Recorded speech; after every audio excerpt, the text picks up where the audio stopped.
السنغال من بعد خسارة فينال 2019 ما بقاتش كتعيش على المهارات الفردية فقط. هذا المنتخب دار واحد التحول كبير في الهوية ديالو، ولا فريق منظم تكتيكيا كيعتمد على اللعب الجماعي، الاستمرارية والانضباط. اليوم أسود التيرانكا ماشي غير لاعبين موهوبين، ولات ماكينة تكتيكية حقيقية.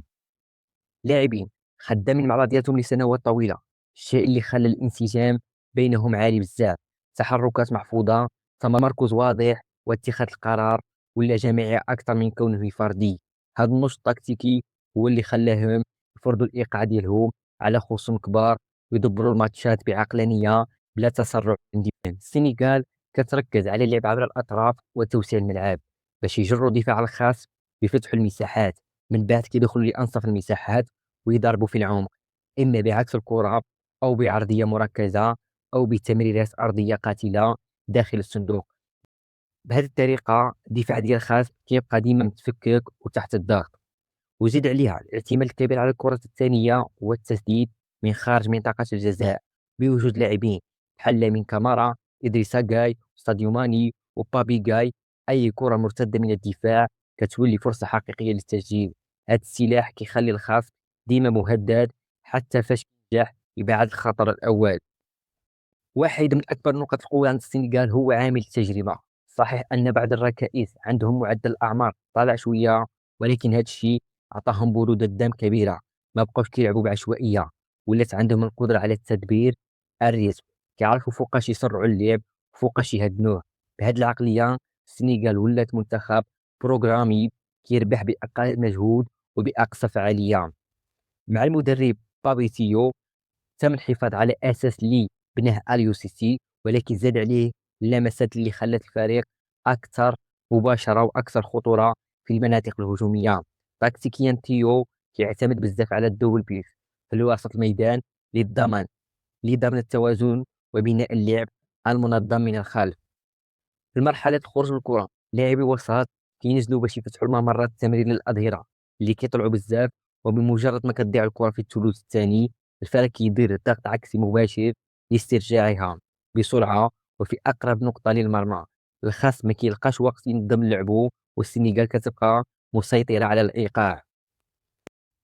اللعب بين الخطوط كيعطي حرية كبيرة لندياي وساديو ماني باش يدخلوا لوسط الميدان ويستقبلوا كرة ورا وسط ميدان الخصم. وفي الثلث الأخير كتشوف واحد الزيادة عددية داخل منطقة الجزاء، أجنحة كيدخلوا للعمق وكيولي بحال المهاجمين الثانيين، الشيء اللي كيتشتت مدافعين وكيخلق مساحة أكبر لرأس الحربة. من بين الأفكار الذكية اللي عند المدرب ديال السنغال عزل الأجنحة في وضعيات واحد ضد واحد. الفارق كيدور الكرة في جهة باش يجر الدفاع، ومن بعد كيلعب كرة تمريرة قطرية سريعة للجهة الأخرى فين كاين جناح معزول مع الظهير. التفوق المهاري والسرعة والخطر مباشر على المرمى.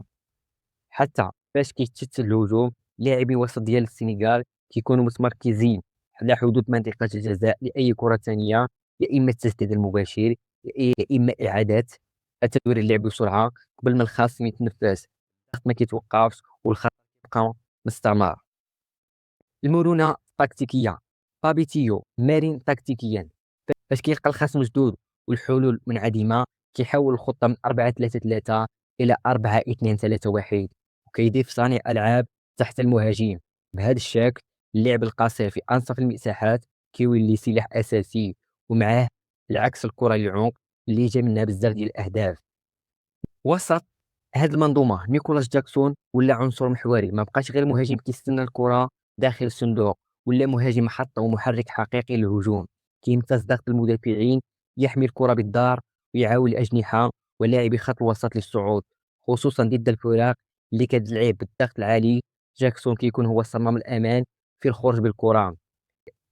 ذكاء جاكسون كيبان في تحركاته بلا كرة، كينزل للثلث الثاني يجر معاه المدافعين ويخلق فراغ في قلبي الدفاع الخاص. هادشي اللي كيستغلوا الأجنحة السريعين ساديو ماني وندياي للدخول في العمق، وفي نفس الوقت ولا لاعب رابط بين الخطوط كيدخل في الدوبل باس ويصنع اللعب بالتمريرات الدقيقة والعرضيات الأرضية للاعبين اللي جايين من الخلف.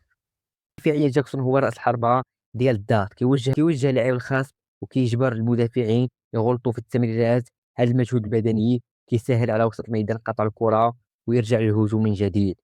الفرق بين جاكسون مع المنتخب والأندية، فرق كبير بين جاكسون مع السنغال ومع الأندية، هو العقلانية داخل منظومة تيو. ما بقاش كل مسؤولية التسجيل فوق كتافو. الفريق ولا كيوفر حلول هجومية متعددة والضغط النفسي نقص، وهذا الشيء اللي خلاه يقدم أداء رائع في الدور المجموعات. في المباراة الماضية من الضغط، التحامات، صناعة اللعب والتمريرات الحاسمة.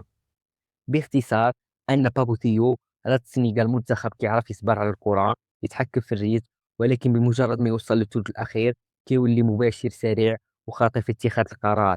منظومة جماعية متكاملة، تنظيم تكتيكي عالي، وفعالية كبيرة في استغلال أنصاف المساحات والكرات الثانية. وهذا هو سر التيرانجا في الوقت الحالي.